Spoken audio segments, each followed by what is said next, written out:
చేసుకున్నట్లయితే చిన్న ప్రార్థన చేసుకుందాం.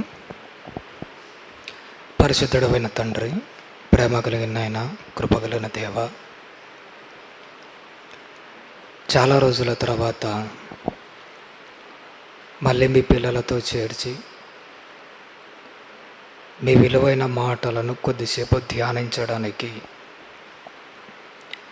మీరు ఇచ్చిన సమయాన్ని బట్టి, సందర్భాన్ని బట్టి, ఆయుష్ను బట్టి మీకు వందనాలు తండ్రి.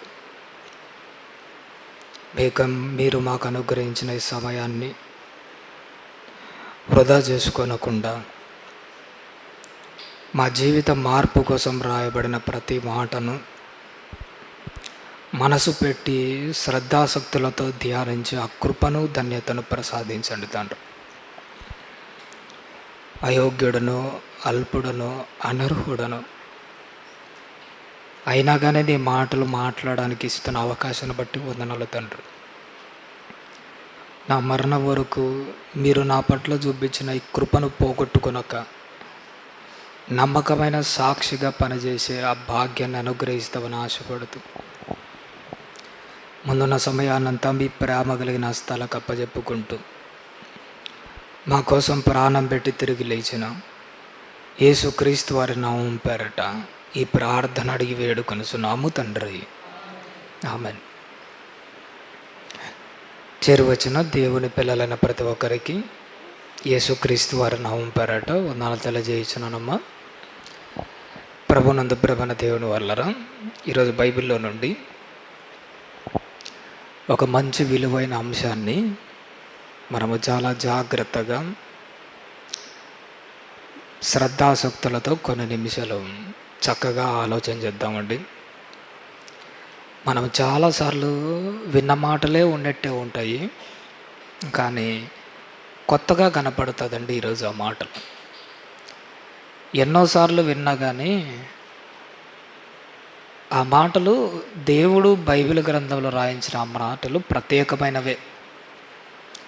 ఒకే వచనాన్ని నేను ఒక విధంగా చెప్పొచ్చు, అదే వచనాన్ని అనిల్ అన్న గారు వాక్యం మాట్లాడుతున్నారు అనుకోండి, అది మరొక విధంగా ఉంటుంది. అదే వాక్యాన్ని మరొక సేవకుడు కూడా మాట్లాడుతున్నాడు అనుకోండి, అది ఇంకా గొప్పగా కనపడుతుంటుంది. వాక్యం ఒకటే కానీ దేవుడు తన సేవకుల ద్వారా మాట్లాడించే ఆ మాటలు చాలా గొప్పగా ఉంటాయి, చాలా అద్భుతంగా ఉంటాయి. కాబట్టి వాటిని మనము శ్రద్ధగా ఆలోచన చేద్దాము. మనకు తెలిసిన మాటనే కీర్తనల గ్రంథము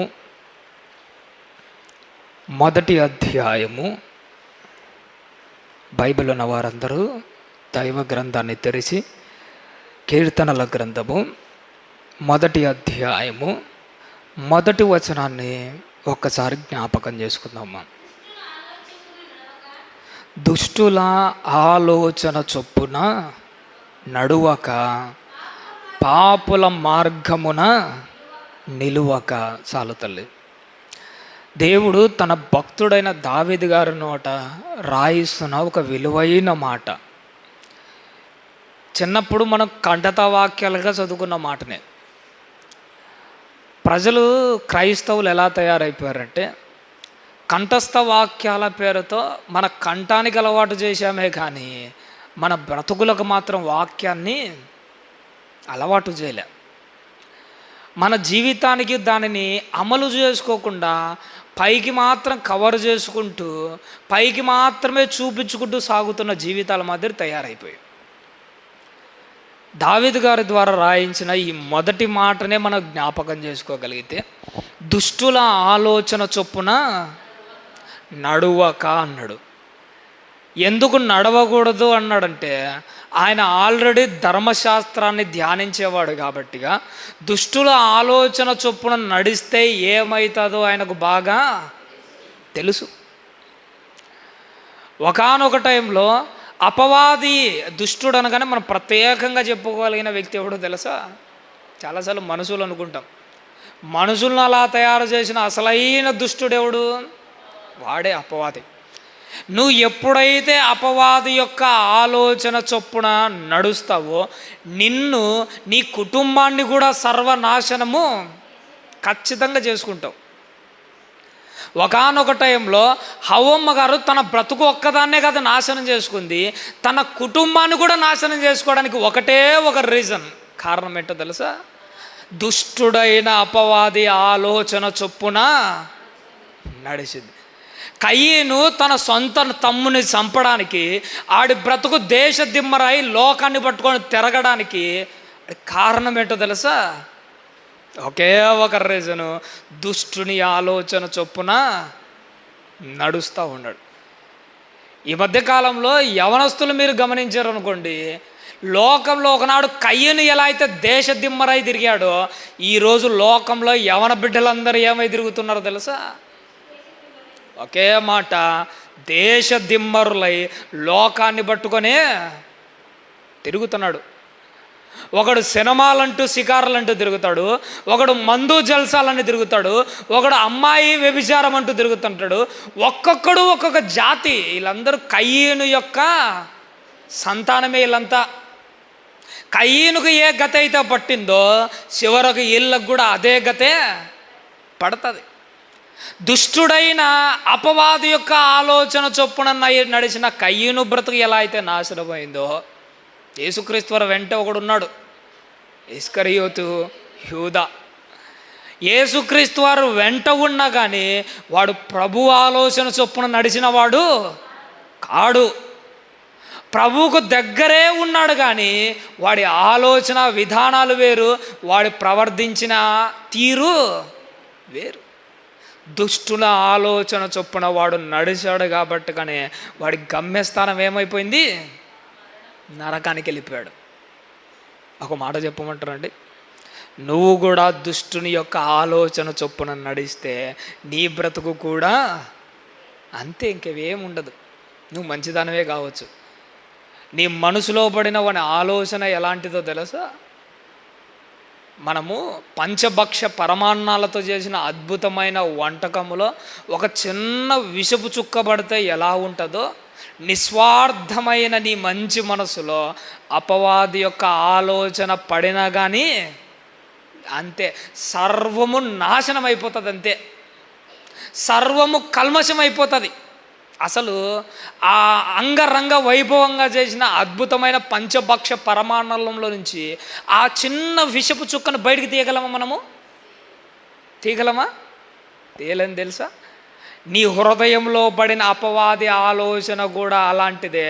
ఆ ఆలోచన పడకుండానే నువ్వు జాగ్రత్తగా చూసుకోవాలి. అందుకే దేవుడు దావీదు గారి ద్వారా ఏమని రాయిస్తున్నాడు తల్లి? దుష్టుల ఆలోచన చొప్పున నడువక. వాడి ఆలోచన చొప్పున నడిస్తే అట్నే అయిపోతావు. నువ్వు దుష్టుల ఆలోచన చొప్పున నడవకూడదంటే ఎవరి ఆలోచన చొప్పున నడవాలి? అది గుర్తుపెట్టుకోవాలి. మనం ఏం చేస్తుంటాము, దుష్టుని ఆలోచన చొప్పున మాత్రమే నడవకూడదని ఖాళీగా ఉంటాం. కానీ ఇది కరెక్ట్ కాదు. దుష్టుని ఆలోచన చొప్పున నువ్వు నడవడం మానేస్తే నువ్వు చేయాల్సిన రెండో పని ఏంటో తెలుసా? దేవునితో నడవడం నువ్వు మొదలు పెట్టాలి. హనోక్ గారిని చూస్తుంటే చాలా సంతోషం అనిపిస్తుంటుంది. ఎన్ని సంవత్సరాలు దేవునితో నడిచాడట? 300 ఏండ్లు ప్రభువుతో నడిచాడట. అప్పుడప్పుడు లోకల్లో ఒక సామెత ఉంటుంది, ఒక సంవత్సరం అట ఈడు వాడితో నడిస్తే వాడు ఈడితో నడిస్తే వీడు వాడైతాడట, వాడు ఈడైతాడట. మరి 300 ఏళ్ళు హనోకు దేవునితో నడిస్తే హనోకును చూస్తే ఎలా కనపడతాడో తెలుసా? నిజంగా చెప్పాలంటే నడిసే దేవుని లెక్క కనిపించాడా? 300 ఏళ్ళు ప్రభుతో నడచడం అంటే నువ్వు నేను పట్టుమని 10 రోజులు కూడా దేవునితో నడవలేకపోతాను, 10 రోజులు కూడా నిలబడలేకపోతాను. ఎంత దారుణము చూశారా? ఆనాడు భక్తులు దేవుడు 1000 ఏళ్ళ ఆయుష్కాలు ఇస్తే ఎంత కాలం దేవునితో నడుస్తున్నారు? సంవత్సరాలు. మనము వారాలు కాదు, రోజులు కాదు, గంటలు కూడా ప్రభుతో నడవలేని దారుణమైన స్థితికి దిగజారిపోతున్నాం. పేరుకు మాత్రం వల్ల క్రైస్తవులం. ఎందుకు చెప్పండి? నామకార్థ క్రైస్తవుల మాదిరి తయారు చేయం. దేవుని వాక్యం వినడానికి రండయ్యా అని సక్రమంగా పిలిచినా కానీ రారు. ఆదివారం భక్తుల మాదిరి అయిపోయారు. ఏదో ఆదివారం రావాలి, పాస్టర్ గారి దగ్గర మనం అటెండెన్స్ వేయించుకోవాలి, లేకపోతే బాగుండదేమో. ఏదో అమ్మఒడి పడాలంటే అటెండెన్స్ ఖచ్చితంగా ఉండాలంటారు చూసినారా. పాస్టర్ దగ్గర మంచి పేరు తెచ్చుకోవడానికి పాస్టర్ దగ్గర ఆదివారం అటెండెన్స్ చేసుకుని పోతే ఏమైనా బాగుంటుందా? పోనీ నువ్వు ఆదివారం పాస్టర్ దగ్గర నటిస్తున్న ఆ భక్తి నేను పరలోకాన్ని తీసుకొని వెళ్తుందా? లేదు చూసినారా. ఈ మధ్య లోకంలో ఒక మాట బాగా వ్యాప్తి చెందుతూ ఉంది. ఏంటో తెలుసా? ఒక ఆడబిడ్డట పెళ్లి చేసుకొని అత్తగారింటికి వెళ్తే తాను పుట్టిన తాను పెరిగిన సొంత ఇంటికి అతిథిగా రావాల్సిన దౌర్భాగ్యమైన స్థితి ఎవరికి పట్టిందట? ఆడపిల్లకు పట్టిందట. పుట్టిన ఇంటికి, పెరిగిన ఇంటికి, తన జీవితాంతం అమ్మ నాన్నల దగ్గర ఉన్న ఇంటికి అతిథిగా రావాల్సిన దౌర్భాగ్యమైన స్థితి ఒక ఆడబిడ్డకు పట్టిందట. ఆడబిడ్డకే కాదు, క్రైస్తవులను పుట్టినా అని చెప్పుకుంటున్నా, క్రైస్తవులం అని మేము మారుమోగేట్టుగా మాటలు చెప్పుకుంటున్నా, కానీ ఆదివారం చర్చికి రావాల్సిన దౌర్భాగ్యమైన దుస్థితి నేడున్న నటిస్తున్న క్రైస్తవులకు పట్టింది చూసినారా. ఆడబిడ్డకే కాదు, ఇలాంటి దౌర్భాగ్యులు చాలామంది క్రైస్తవుల్లో కూడా ఉన్నాడు. అతిథులు మాత్రం వచ్చిపోతున్నారు, ఏదో పెళ్ళికి వచ్చినట్టు, ఏదో ఫంక్షన్లకు వచ్చినట్టు. చూసారా? ఏటమ్మా ఇలాంటి భక్తి మనల్ని పరలోకాన్ని తీసుకుని వెళ్తుందా? లేదు చూసినారా. అందుకే దుష్టుల ఆలోచన చొప్పున నువ్వు నడవక దేవుని ఆలోచన చొప్పున దేవునితో నడవడం నువ్వు మొదట నేర్చుకోవాలట. రెండోది ఏటమ్మా? పాపుల మార్గమున నిలువక. ఎందుకు పాపుల మార్గాన నిలవకూడదు? ఎందుకో తెలుసా?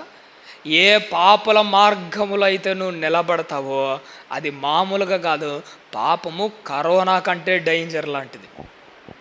ఒక కాలంలో కలరా అన్నది ఒకటి వచ్చిందండి. ఆ కలరా రావడంతో ఎంతమంది చచ్చిపోయారో తెలుసా? కొన్ని లక్షల మంది భారతదేశంలో కుప్పలు కుప్పలుగా చచ్చిపోయారు. ఆ కలరా ఎంత భయంకరంగా ఉండేది తెలుసా? అప్పుడు ఇక్కడ ఒక వ్యక్తి కలరా వచ్చి ఇక్కడ వాంతులు చేసుకుంటున్నాను అనుకోండి, ఈ గాలి సోకిన పక్కనోడికి కూడా ఏమవుతుంటాయి తెలుసా? వాంతులు, విరేచనాలు. అక్కడి నుంచి ఒకటి గాలి సోకిన ప్రతి ఒక్కడికి కలరా సోకుతూ ప్రతి ఒక్కరిని చంపుకుంటూ వచ్చింది. కలరా కంటే డేంజర్ ఏంటో తెలుసా? పాపం మరీ డేంజర్. దాన్ని ఊసులు తగులుకున్నా కానీ నీ జీవితంలో లాక్కోలేక పీక్కోలేక నీ జీవితం సర్వనాశనం అయిపోతుంది. దేవుడు అంటాడు, పాపం జోలికి పోవడం కాదు కానీ పాపులున్న మార్గానికే నువ్వు అస్సలు వెళ్ళక. ఒకనొక టైంలో నువ్వు వ్యభిచారం చేయొద్దురా అన్నదానికంటే వ్యభిచారం చేసే ఆ స్త్రీ దగ్గరికి, ఇంటి దగ్గరికి కూడా పోవాకంటాడు. ఎందుకు? దానికి గాలి సోకినా కానీ నీ జీవితము నాశనం అయిపోతుంది. పాపం కూడా ఇలాంటిదే. నువ్వు పాపం చేయొద్దనేది అది పక్కన పని. పాపులు ఉన్న దగ్గరికి కూడా నువ్వు వెళ్ళాకు. ఎందుకంటే పాపం అయస్కాంతం కంటే డేంజర్ లాంటిది.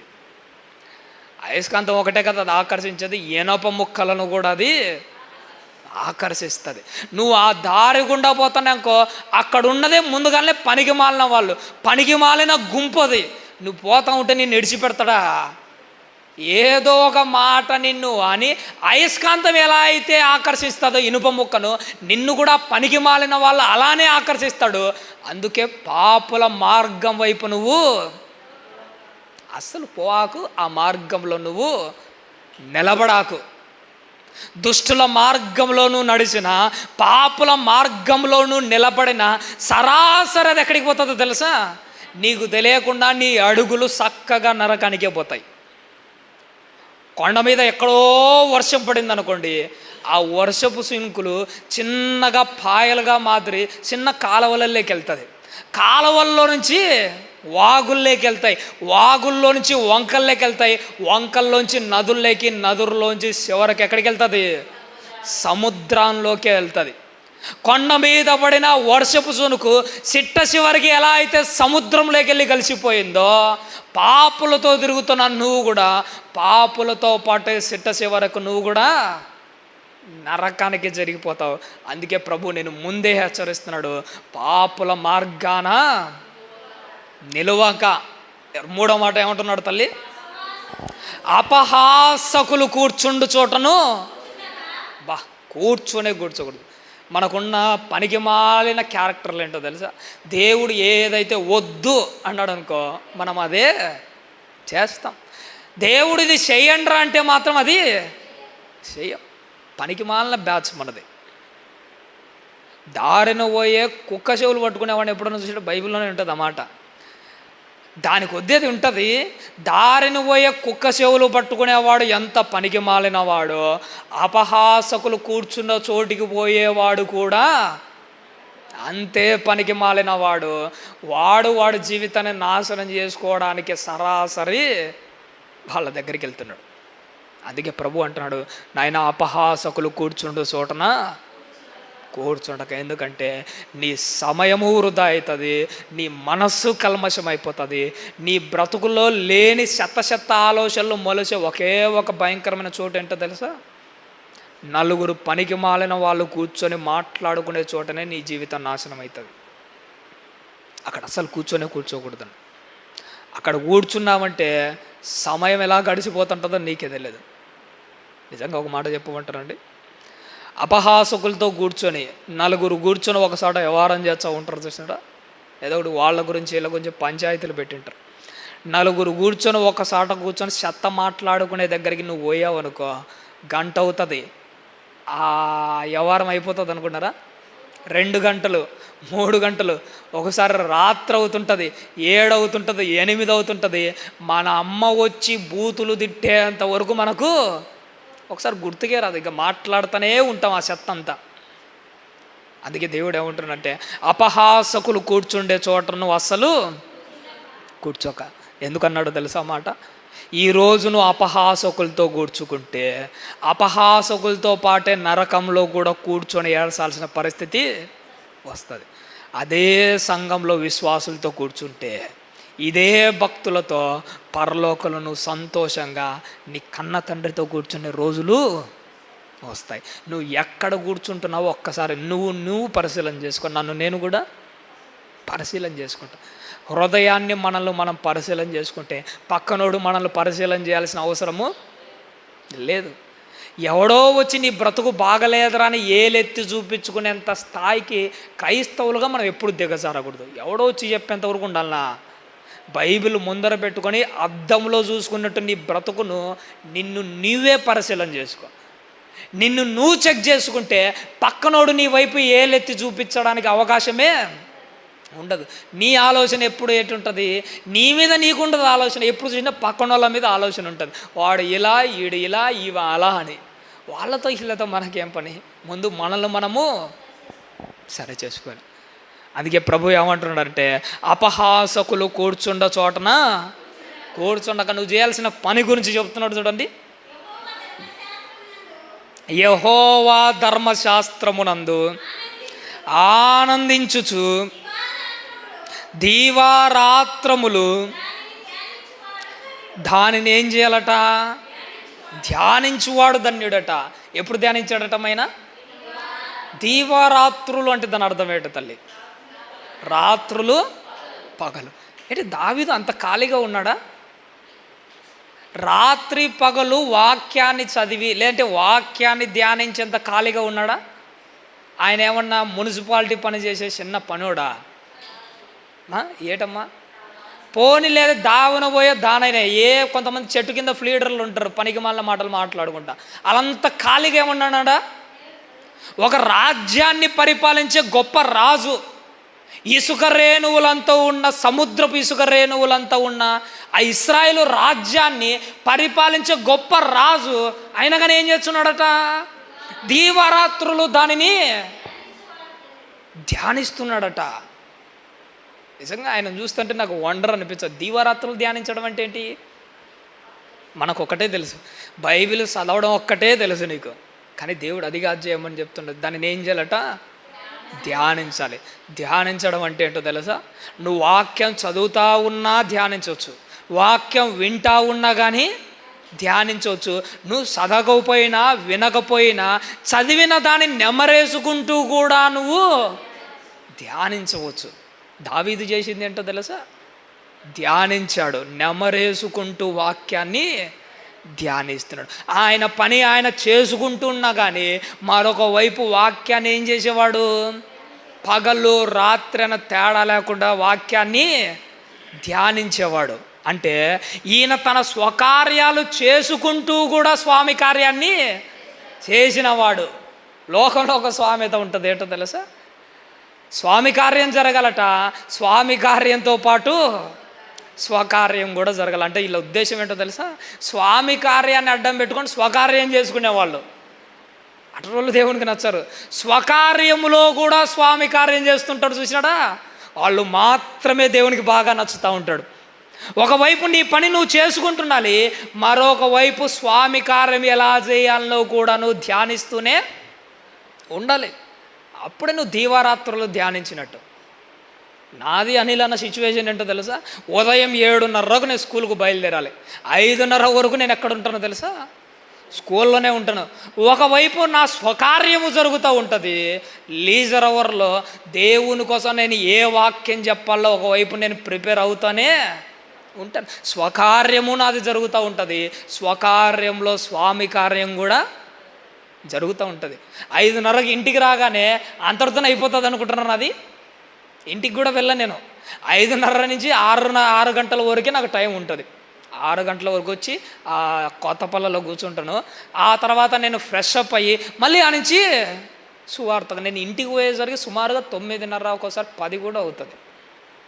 ఉదయం 7:30 నుంచి 10 గంటల వరకు ఈ పనుల్లో ఉంటే నేను వాక్యాన్ని ఎప్పుడు ధ్యానించేది? ఎప్పుడు ధ్యానిస్తానో తెలుసా? నా స్వకార్యములో కూడా నేను స్వామి కార్యాన్ని చేస్తూ ఉంటాను. మీరు కూడా అలానే చేయండి. మీరు పనులకు పోతుంటారా?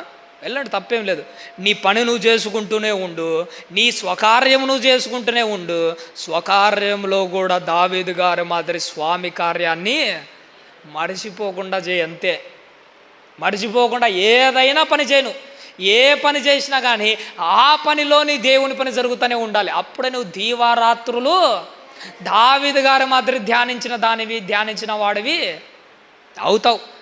నువ్వు దీవారాత్రులు ధ్యానిస్తే తప్ప, దీవారాత్రులు వాక్యానికి దగ్గరగా ఉంటే తప్ప నువ్వు స్థిరంగా దేవుల్లో నిలబడలేవు. లోకంలో కొంతమంది దేవుని దగ్గరికి ఎందుకు వస్తుంటారో తెలుసా? వాక్యం విని విశ్వాసం బట్టి వచ్చిన వాళ్ళు కాదు, రోగాలు నయం చేసుకోవడానికి అవసరాల కోసం వచ్చిన వాళ్ళు. అవసరాల కోసం వచ్చిన వాళ్ళు, రోగాన్ని నయం చేసుకోవడానికి వచ్చిన వాళ్ళు ఎలాంటి వాళ్ళు తెలుసా? మధ్యలోనే ఇడిచిపెట్టిపోతారు. యేసుక్రీస్తు వారి దగ్గరికి కొన్ని వేల మంది వచ్చి, నిజంగా చెప్పండి, కొన్ని లక్షల మంది వచ్చి రోగాలు నయం చేసుకున్నారు, రోగాలు పోగొట్టుకున్నారు. చివరి వరకు ఎంతమంది నిలబడ్డారు తల్లి? 12 మందే నిలబడ్డారు. మిగతా వాళ్ళంతా ఏమైపోయారు? లక్షల మంది, వేలు కాదు లక్షల మంది ఏమైపోయాడు? వెళ్ళిపోయారు. ఎందుకు పోయారో తెలుసా? అవసరం కోసం వచ్చిన వాడు అవసరం తీరగానే పోతాడు. అదే వాక్యం విని విశ్వాసంతో వచ్చిన వాడు మాత్రమే నమ్మకంగా చివరి వరకు వింటాడు. పేతురు గారికి ఏ దయ్యం వదలగొట్టాడని పేతురు గారు నిలబడ్డాడు? యాకోబు గారికి ఏం పక్షవాత రోగం నయం చేశాడు? యోహాను గారికి ఏ చెవిటి మూగ దయ్యాలు వదలగొట్టాడు? రోగం కోసం వచ్చిన వాళ్ళు కాదు వీళ్ళు, వాక్యం విని ప్రభు మాటకు లోబడి వచ్చిన వాళ్ళు కాబట్టే నిలబడ్డాడు. అవసరం కోసం వచ్చిన వాళ్ళు 5,000 మంది విడిచిపెట్టిపోయాడు. కొన్ని లక్షల మంది రోగాలు పోగొట్టుకున్నాడు, అవసరం తీరిపోగానే పోయాడు. అవసరం కోసం వచ్చేవాడు అవసరం తీరగానే పోతాడు. వాక్యం విని విశ్వాసంతో వచ్చేవాడు మాత్రమే నమ్మకంగా ఉంటాడు. నువ్వు అవసరం కోసం వచ్చిన దానివా, లేకపోతే విశ్వాసంతో వచ్చిన దానివో నిన్ను నువ్వు పరిశీలన చేసుకో, నన్ను నేను కూడా పరిశీలన చేసుకుంటాను. ఎవరైతే శ్రద్ధాసక్తులతో దీవారాత్రులు వాక్యాన్ని ధ్యానిస్తూ ఉంటే నీ గుండెలో ప్రవహించేది రక్తం కాదు, నేను అంటాను జీవనది ధారలే నీ గుండెల్లో ప్రవహిస్తాయి. ఇది అతిశయోక్తిగా నేను మాట్లాడట్లే. ఎవరైతే హృదయపూర్వకంగా వాక్యం వింటారో హృదయంలో నుంచి పారేది, నీ గుండెల్లో పారేది రక్తం కాదు, జీవనది ధారలే నీ హృదయంలో, నీ రక్తంలో నుంచి పారుతూ ఉంటాయి, అణువులోకి పారుతాయి. నీ కళ్ళు సరిగా లేకపోతే నీ గుండెలో నుంచి ప్రవహిస్తున్న ఈ జీవనది ధారలు నీ కళ్ళను సరిదిద్దుతాయి, నీ అడుగులు తప్పిపోకుండా చూసుకుంటాయి, నీ ఆలోచనలు చక్కదిద్దుతాయి. ఎప్పుడో తెలుసా? నీ గుండెల్లో రక్తం కాదు ప్రవహించాల్సింది, జీవజల నదులు వాక్య రూపంలో ఏరులై పారాలి. ఒకడి కళ్ళు చూస్తుంటే వాడి కళ్ళల్లో ఎర్రగా రక్తపు కన్నా ఆ రక్తపు నరాలు ఉంటాయి చూసినారు కళ్ళలో, అవి చూస్తుంటే ఒకసారి కొంతమందికి కోపం వచ్చే ఆ రక్తపు నాడీలు ఎలా కనపడుతుంటాయి తెలుసా? కళ్ళలో కొట్టెచ్చినట్టు కనపడతాయి. ఆ తెల్ల కనుగుడ్డు మీద ఎర్రటి ఆ రక్తపు నరాలు కనపడుతుంటాయి, చూసినారా? నేనంటాను, నీ కళ్ళలో ప్రవహించాల్సింది రక్తం ఒకటే కాదు, నీ కళ్ళలో ప్రవహించాల్సింది దేవుని వాక్యం కూడా ప్రవహించాలి. అప్పుడే నీ కళ్ళతో వ్యభిచార చూపులు చూడకుండా ఉంటావు, అప్పుడే నీ కళ్ళతో చెత్త చూడకుండా ఉంటావు, అప్పుడే నీ హృదయంతో పాపం చేయకుండా ఉంటావు. కాబట్టి ప్రభాన దేవుని వారరా, వాక్యాన్ని నువ్వు నేను అలా ధ్యానించాలి. వాక్యం అలా ధ్యానిస్తేనే నీ జీవితం నా జీవితం బాగుపడుతుంది తప్ప అపహాసకులు కూర్చున్న చోటన కూర్చొని నీ జీవితాన్ని ఎందుకు నాశనం చేసుకుంటావు? నువ్వు మంచిదానివే, నువ్వు మంచోడివే, కానీ అపహాసకులతో కూర్చొని పనికి మాలల వాళ్ళతో సహవాసం చేస్తే నీ జీవితం నా జీవితం ఏమైపోతుందో తెలుసా? ఎప్పుడైనా ఆకాశం నుంచి కురిసే వర్షపు చుక్కను గమనించారా? ఆకాశం నుండి కురిసే ఆ వర్షపు సునుకు ఎలా ఉంటుందో తెలుసా? స్వచ్ఛమైనది. మనం ప్యూరిఫై వాటర్ చేసిన దానికంటే చాలా స్వచ్ఛమైనది, శ్రేష్టమైనది. కానీ అదే వర్షపు చుక్క నదుల్లో నుంచి సరాసరి సముద్రంలో కలిసిపోయింది అనుకోండి, స్వచ్ఛమైన వర్షపు చుక్క ఏమైపోతుంది? ఉప్పు నీటి చుక్కగా మారిపోతుంది. నువ్వు కూడా అపహాసకులతో పాపులతో తిరుగుతా పాపుల సహవాసం చేస్తుంటే స్వచ్ఛమైన సునుకు ఎలా అయితే ఉప్పు నీటిగా మారిపోయిందో నీ బ్రతుకు కూడా అలానే మారిపోతుంది. బయట వాళ్ళకు నీకు పెద్ద తేడా ఏమీ కనపడదు, ఇప్పుడే కనిపించడంలే. నిజంగా ఒక్కోసారి ఎప్పుడైనా నేను మా స్కూల్కి వెళ్ళేటప్పుడు ఆ సినిమా హాల్ ముందర నుంచి పోవాల్సి వస్తుంటుంది. ఏదైనా కొత్త సినిమా రిలీజ్ అయిందనుకోండి, కొంతమంది మన వాళ్ళు ఉంటారు చూసినారా, వాళ్ళ యొక్క ఫ్యాన్స్ అని, హీరో ఫ్యాన్స్ అని చెప్పుకుంటుంటారు. పెద్ద పెద్ద ఫ్లెక్స్లు వేసి ఉంటారు సినిమా ముందర, హాల్ ముందర. ఆ సినిమా ముందర లేదంటే ఆ సినిమా హాల్ ముందర పెద్ద పెద్ద ఫ్లెక్స్లు వేసి తమ హీరో గురించి గొప్ప గొప్పగా సాటుకుంటుంటారు. అందులో వీళ్ళ ఫోటోలు కూడా వేసుకుంటారు, ఫ్యాన్స్ అని చెప్పుకుంటారు. ఆ ఫ్యాన్స్లో చాలామంది ఎక్కువ పేర్లు ఏం కనపడుతున్నాయి తెలుసా? మన బైబిల్లో ఉన్న పేర్లే కనపడుతుంది. సిగ్గు అనిపించుంటుందండి. నీ పేరు జీవగ్రంథం మీద ఎక్కాలని దేవుడు ఆశపడుతుంటే వీళ్ళ పేర్లు చూసారా? సినిమా పోస్టర్ల మీదకి ఎక్కుతున్నాయి, సినిమా ఫ్లెక్స్ల మీదకి ఎక్కుతున్నాయి.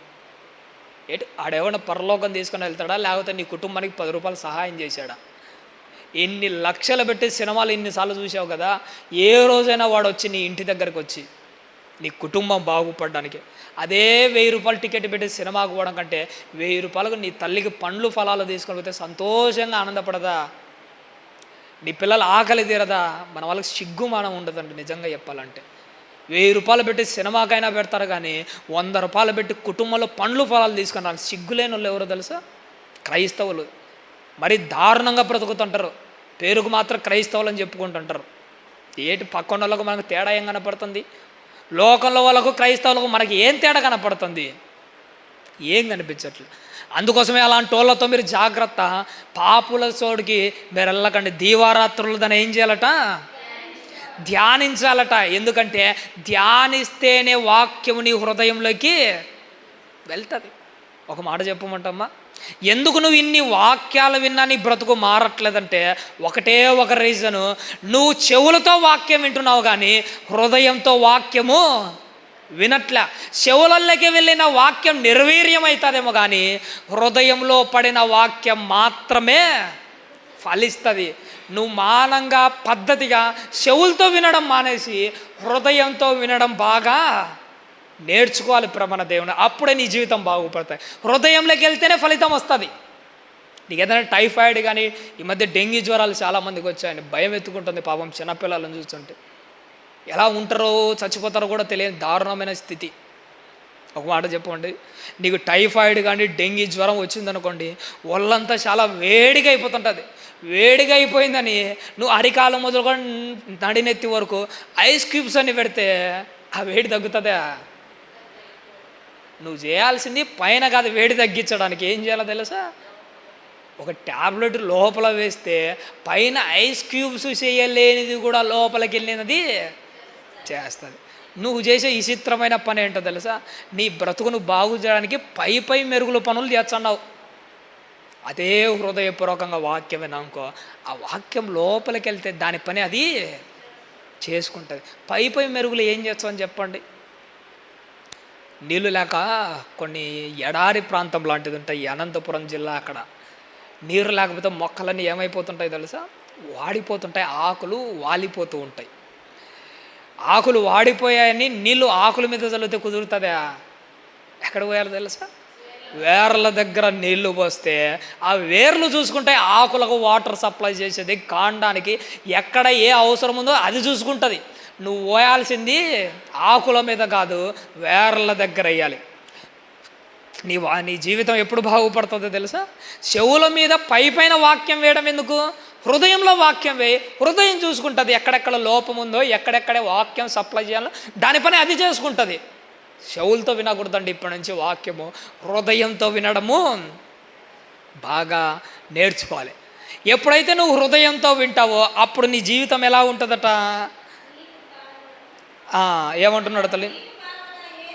అతడు నీటి కాలువల యోరను నాటబడినదై ఆకువాడక తన కాలమందు ఫలమిచ్చు చెట్టు వలె ఉండును. ఆకువాడక తన కాలమందు ఫలమిచ్చు చెట్టు వలె ఉండును అంటున్నాడు. ఎందుకు నీలో ఫలాలు కనిపించట్లే? ఎందుకు నాలో ఫలాలు కనిపించట్లే? ఎందుకో తెలుసా? నీకు వయసు పడుతుంది, ఫలాలు కావాల్సిన కాలం వచ్చింది, అయినా కానీ నీ బ్రతుకులో నీ క్రియలలో ఎలాంటి ఫలాలు కనిపించట్లే.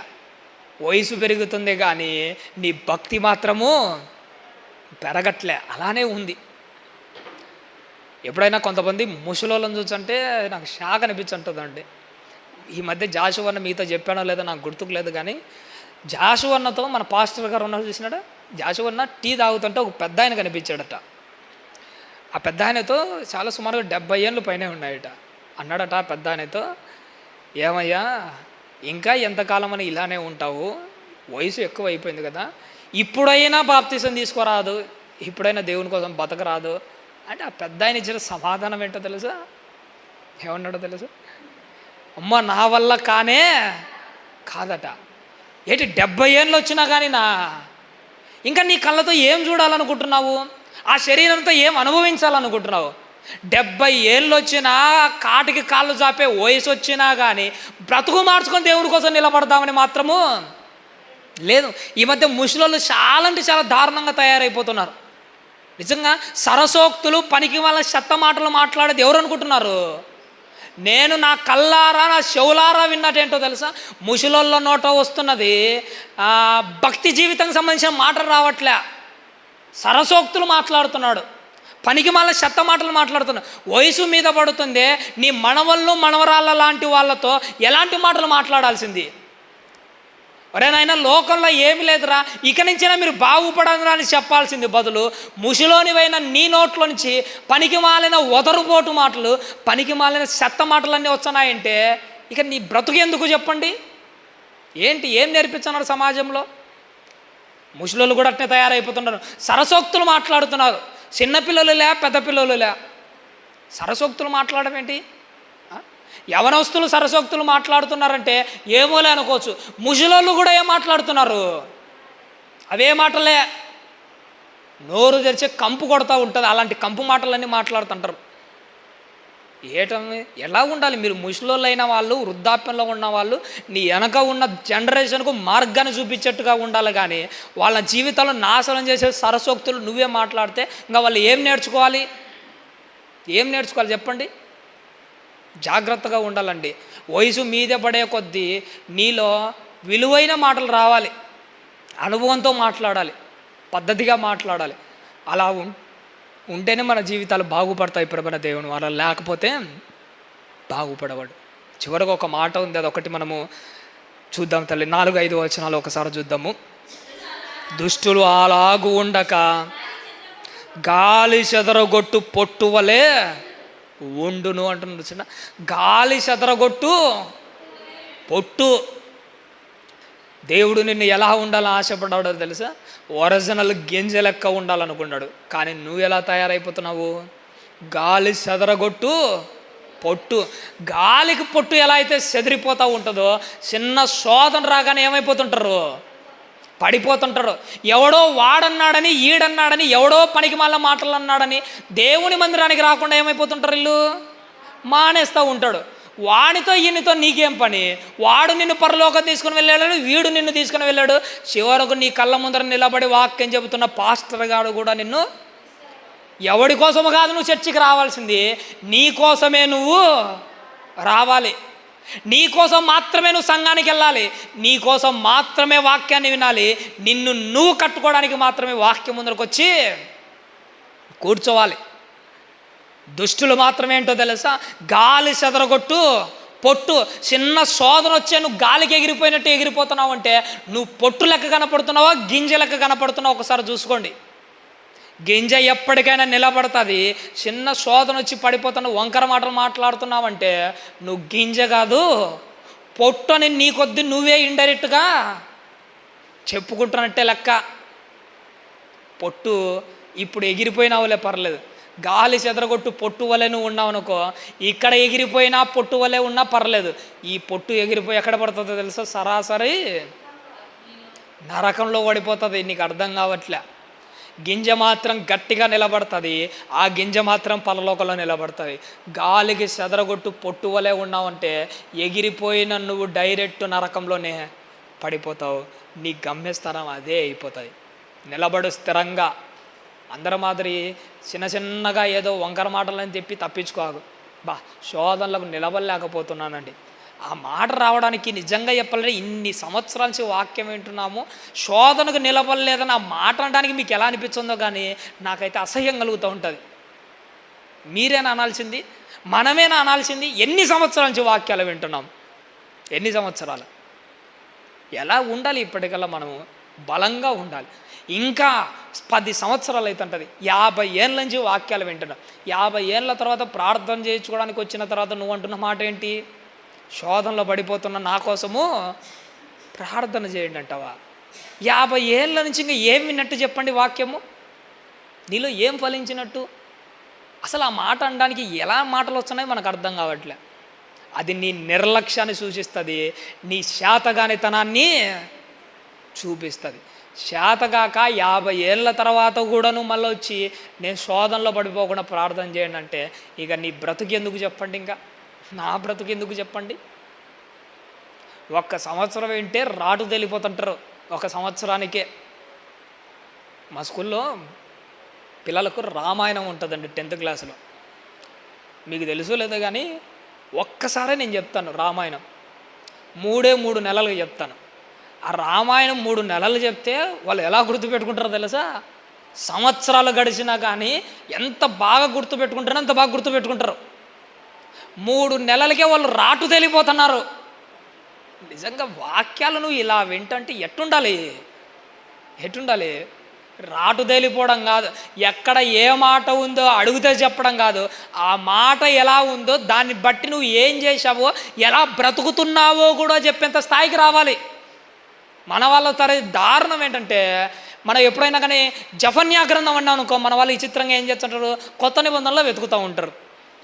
నిజంగా ఎంత దారుణం అంటే అంత దారుణం. ఆమోసు గ్రంథం, హగ్గయి గ్రంథం అంటే ఎక్కడుంటాయో కూడా తెలియదు. ఎందుకు అదే? బైబిల్ అంటే మన వాళ్ళు ఏంటంటే పెళ్ళిలో ఇచ్చుకునే గిఫ్ట్ మాత్రమే తయారైపోయింది. పెళ్ళిలో గిఫ్ట్లు ఇచ్చుంటారు చూసినారా? బైబిల్ కూడా గిఫ్ట్గా ఇచ్చినాడు. గిఫ్ట్గా ఇచ్చింది ఎందుకు? దాని మీద దుమ్ము దులిపి షోకేస్లో పెట్టుకోవడానికా? ఏ దానికమ్మా? నువ్వు బైబిల్ ఓపెన్ చేయాలంటే ఆదివారం అన్న రావాలట, పండగన్న రావాలంట, లేకపోతే నువ్వు చూస్తావని డాక్టర్ అన్న చెప్పాలట. ఇంకా అప్పుడు కానీ నువ్వు బైబిల్ ఓపెన్ చేయవా?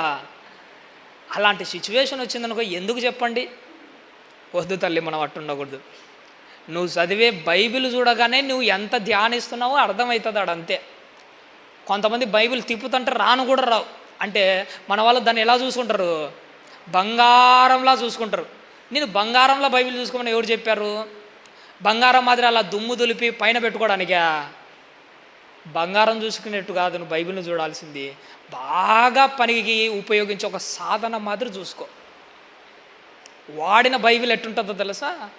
బంగారం అది కొత్తగా ఉండదు, వాడిన సాధన మాదిరి పాతగిల్లే ఉంటుంది. దేవుడు బైబిల్ నిన్ను బంగారంలా చూసుకోమంటలే, చెప్పలే. వాడిన సాధనం లెక్కలే ఉండాలి. నువ్వు దాన్ని ఎంత వాడావో నీ బైబిల్ చూస్తేనే అర్థమవుతుంటుంది. బైబిల్ బాగా వాడండి. నీకు ఎంత వాడడం వస్తే అంత ఆత్మీయ జీవిత యుద్ధంలో నువ్వు నిలబడతావు. నీకు వాడడం సరిగా రాకపోతే ప్రతి చిన్న శోధనకు నువ్వు పడిపోతావు.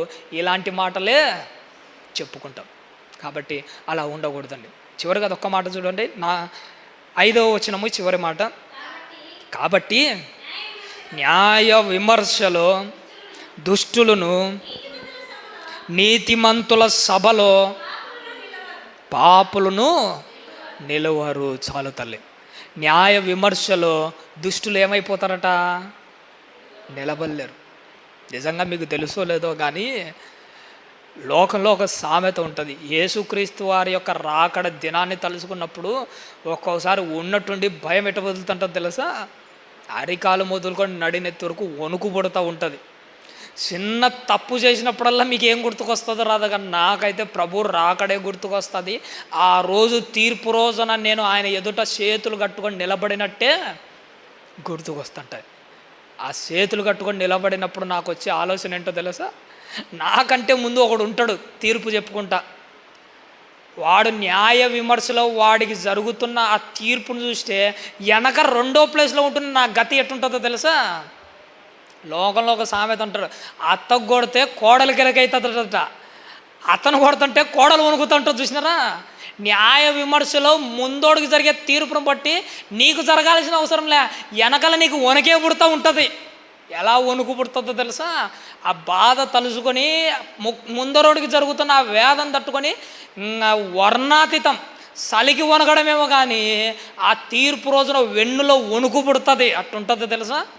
న్యాయ విమర్శలో దుష్టులు నీతిమంతుల సభలో పాపులను నిలవడు. ఒక్కొక్కడికి వణుకు పుడుతుంది. ఆ వణికే స్థాయిలో మనం ఎందుకు ఉండాలి? నేను అంటాను, తీర్పు రోజు వణికేదో పాపం చేయకముందు, తప్పు చేయకముందు వణుకు. ఒకవేళ పొరపాటున చేసావా, ప్రార్థన చేసుకుంటూ దేవుని ఎదుట వినయ విధేయతలతో మోకాలేసుకుని ప్రభువాన్ని ఏం చేసింది తప్పేనని ఇప్పుడే వణుకు. ఎవడైతే దీనుడై తన ఎదుట అణిగి మణిగి వణుకుతా బతుకుతాడో దేవుడు వాన్నే దృష్టి పెడతాడు. ఆ రోజు న్యాయమైన తీర్పు రోజు నీ మీద దృష్టి పెట్టడం కంటే ఈ రోజే నువ్వు ప్రార్థన చేసినప్పుడే నీ మీద దృష్టి, ప్రార్థనలో ఉన్నప్పుడే నీ మీద దృష్టి పెట్టడమే చాలా మంచిది ప్రమణ దేవుని వల్ల. కాబట్టి న్యాయ విమర్శలో మనం ఉండకూడదు. నిజంగా ఒక మాట చెప్పమంటారండి, ఎవరికి తీర్పు జరుగుతుందో తెలుసా? ఎవరికి తీర్పు జరుగుతుందో తెలుసా? పాపులకు దుష్టులకు మాత్రమే తీర్పు జరుగుతుంది. కానీ ఎవరైతే దేవుని కోసం బతుకుతారో, ఎప్పుడైతే నువ్వు దేవుని కోసం నిలబడతావో నువ్వు మరణంలో నుంచి జీవంలోకి దాటిపోతావు. ఇక నీకు ఏ తీర్పు ఉండదు. తీర్పులో మనము తీర్పులో ఉండకూడదండి. జీతం తీసుకునే లైన్లో నిలబడాలి. ఇది న్యాయ విమర్శ లైన్లో నిలబడడం కంటే జీతం తీసుకునే లైన్లో నిలబడాలి. అది నీలో నాలో ఆ పోటీ. చూసారా? ఎప్పుడైనా కానీ బైబిల్లో చివరిగా ఇది ఒక్క మాట నేను చెప్పి ముగిస్తాను. 12 మంది శిష్యుల పోటీ ఎలా ఉంటుందో తెలుసా? వాళ్ళ కష్టం ఎట్టుంటుందో తెలుసా? అన్నిటిని వదిలించి తెగించి పని చేస్తా అంటారు వాళ్ళు. వాళ్ళ పోటీని చూసినప్పుడు వీళ్ళ పోటీని కళ్ళ ముందర చూశాడో లేదో కానీ పౌలు గారు 12 మందికి ఏకదాటిగా పోటీ ఇచ్చేవాడు ఎవరో తెలుసా? పక్క అపోస్తుడైన పౌలు. భక్తి జీవితంలో పోటీ చూసారా? బ్రతకడంలో, వాక్యం చెప్పడంలో, శ్రమలు పడడంలో, బాధలు అనుభవించడంలో, దేనిలో అయినా కానీ పోటీ. వాళ్ళు కాళ్ళ కాడ చూపు చూసుకునే వాళ్ళు కాదు, కానీ భవిష్యత్తును ఆలోచన చేసి కాళ్ళ కాడ చూపును లెక్క చేయని వాళ్ళు. నువ్వు నేనేం చేస్తుంటాము? కాళ్ళ కాడ చూపు చూసుకొని తప్పులు చేసుకుంటూ బతుకుతుంటావు. భవిష్యత్తు నీకు అర్థం కావట్లే. భవిష్యత్తు అర్థమైన వాళ్ళు తెగించి బతికారు భక్తులు. కాళ్ళ కాడ చూపు చూసుకునే వాళ్ళు కాదు వాళ్ళు. నువ్వు నేను ఎప్పటికీ కాళ్ళ కాడ చూపులు చూసుకోకుండా పద్ధతిగా ఉందాము. మరణం వరకు నమ్మకంగా ఉందాము. మరణం వరకు నమ్మకంగా ఉన్న వాళ్ళకు మాత్రమే జీవకిరీటము ఉంటుంది ప్రమణ దేవుని. అలా మీరు నేను మనమందరం ఉండాలని ఆశపడుతున్నాను. ఈరోజు ఆలస్యమైంది, ఏమనుకోద్దమ్మా. ఓపికతో విన్నందుకు మీకు అందరికీ నా నిండు మనసుతో వందనాలు తెలియజేస్తూ ఈయన మాటలు ముగిస్తున్నాను. చివరిగా దైవ సేవకులు అనిల్ అన్న గారు చివరి ప్రార్థన చేసి ముగిస్తారు.